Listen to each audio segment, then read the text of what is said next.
देता हूं। आप सभी जानते हैं कि आज 26 जनवरी 1950 को हमारा संविधान लागू हुआ था और उसी के उपलक्ष्य में हम ये दिवस मनाते हैं।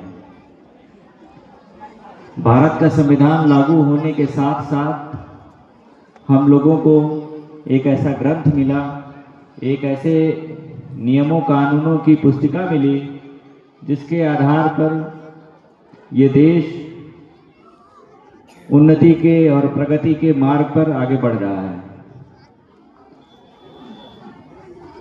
इस संविधान के द्वारा हम लोगों को वो रास्ता दिखाया गया जिनका अनुपालन करते हुए हम अपने देश को आगे की तरफ ले जा रहे हैं। भारत एक लंबे समय तक स्वतंत्रता की बेड़ियों में जकड़ा रहा और हमारे देश के बहुत सारे अज्ञात और ज्ञात सपूतों ने अपने प्राणों की आहुति देकर के इस देश को आज़ादी दिलाई। जब हमारा देश आज़ाद हुआ तो उसके बाद सबसे बड़ी ये समस्या थी कि हम किन सिद्धांतों को, किन नीतियों को, किन नियमों को आधार मानते हुए अपने देश को आगे बढ़ाएं और किन नियमों का पालन करते हुए इस देश को चलाएं।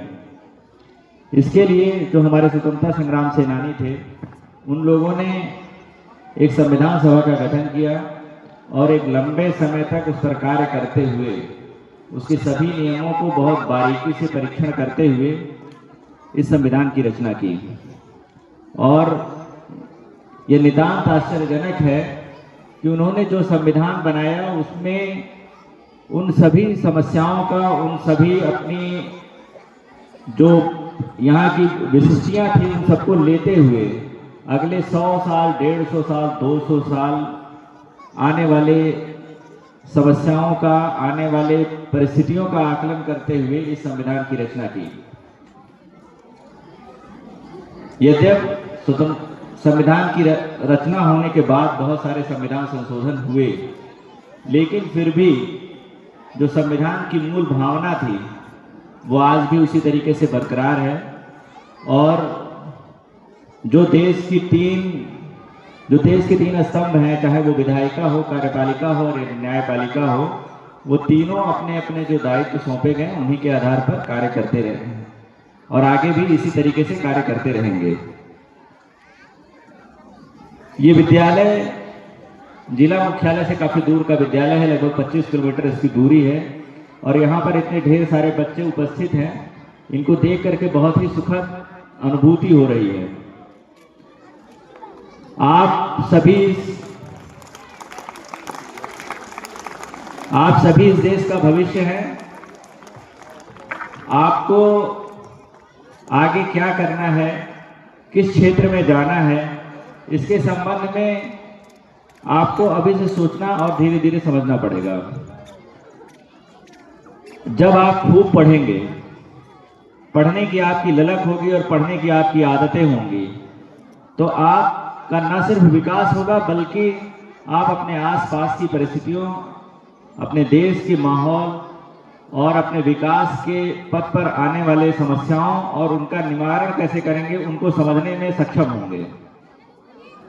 कई बार हम, जिस उम्र में आप हैं, कई बार हम अच्छे और बुरे का ज्ञान नहीं कर पाते, लेकिन जिस व्यक्ति ने अपने से ये समझ लिया कि कौन सा चीज़ अच्छा है, कौन सी चीज़ करने में अच्छाई नहीं है, या कौन उचित और अनुचित का ज्ञान अगर आपको होना शुरू हो गया तो आप यकीन मानिए कि आपको आगे बढ़ने से कोई नहीं रोक सकता।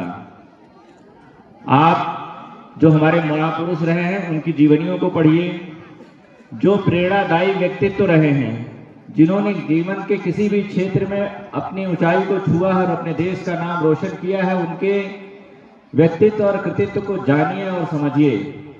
और जो विद्यालय के हमारे अध्यापकगण हैं उनसे भी मेरा ये अनुरोध है कि ऐसे लोगों के व्यक्तित्व से बच्चों को बताएं और उनको आगे बढ़ने में किन किन तरीकों की कठिनाइयों का सामना करना पड़ा है उससे अवगत कराएं। कोई भी कठिनाई ऐसी नहीं होती है जिस कठिनाई से पार ना पाया जा सके। बस आपके भीतर वो इच्छा शक्ति होनी चाहिए। वो इच्छा शक्ति आपको अपने भीतर खुद से जगानी है। वो इच्छा शक्ति आपको बाहर से कोई व्यक्ति नहीं दिला सकता है।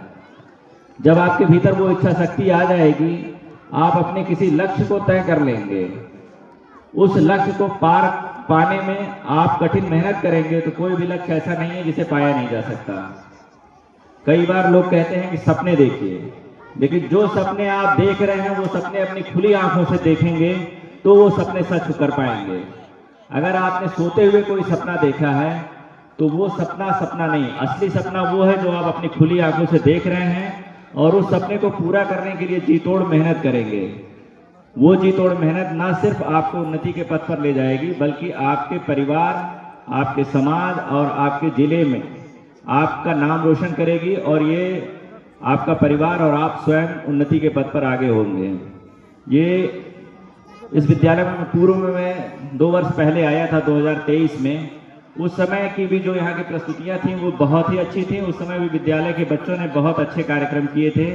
आज भी जो बच्चे कार्यक्रम कर रहे हैं वो बहुत ही सुखद है और ये देख करके ये लगता है कि इस विद्यालय के जो भी बच्चे हैं वो आगे उन्नति के पथ पे आगे बढ़ेंगे और ना सिर्फ अपने परिवार का, माता पिता का, बल्कि इस विद्यालय का भी नाम रोशन करेंगे। मैं पुनः आप सभी लोगों को गणतंत्र दिवस की ढेर सारी शुभकामनाएं और बधाइयां देता हूं। जय हिंद, जय भारत।